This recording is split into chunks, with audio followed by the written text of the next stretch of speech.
संघपुष्पदन्तोऽयं रत्नानि बिल्वानि चौर्यन्ते लङ्काद्वारे अर्घोयां पूज्यन्ते लङ्काद्वारे अर्घोयां प्रतिगृहतां ॐ कुम्भयोनिसमुपस्यं मुनीनां दोजोन्नं स्वरमणिर्दस्यं ॐ माता तु भक्तितो दुर्वापा हेलो जी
इंडियन वाला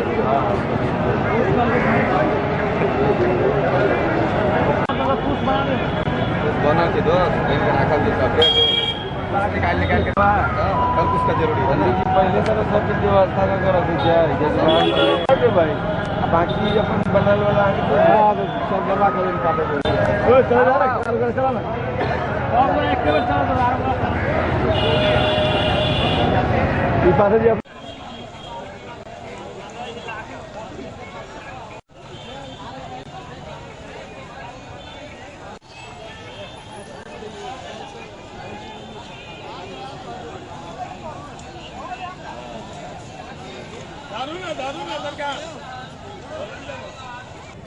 मेरो नाम मुकेश कुमार प्रतिहस्त, म ज्ञानकुप संस्कृत विद्यालयमा कार्यरत छु। यो पितरको सम्झनामा तर्पण गर्ने परम्परा धर्मशास्त्रमा सदियोबाट चलिआएको छ। यसमा के छ कि आज भाद्र पूर्णिमाको दिन अगस्त ऋषिलाई पहिला तर्पण गर्नुपर्छ, किनकि समुद्रलाई अगस्त ऋषिले पिहाल्नु भएको थियो। अब उहाँलाई पुनः आग्रह गर्दा समुद्रको फेरि सृजना भयो। त्यही भएर उहाँलाई निर्णय भयो देवताहरूबाट कि सर्वप्रथम अगस्त ऋषिको तर्पण गर्नुपर्छ।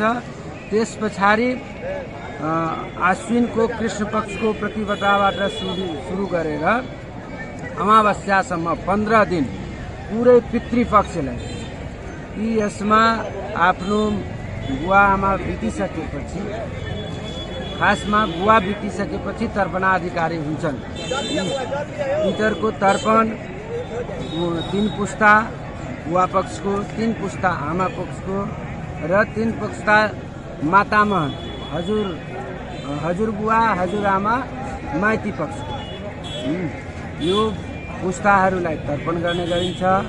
र जुन तिथिमा पिताको मृत्यु भए हुन्छन् त्यो तिथिमा पार्वण श्राद्ध भनेर, यहाँ तराईमा पार्वण श्राद्ध भनिन्छ र पहाडतिर 16 श्राद्ध।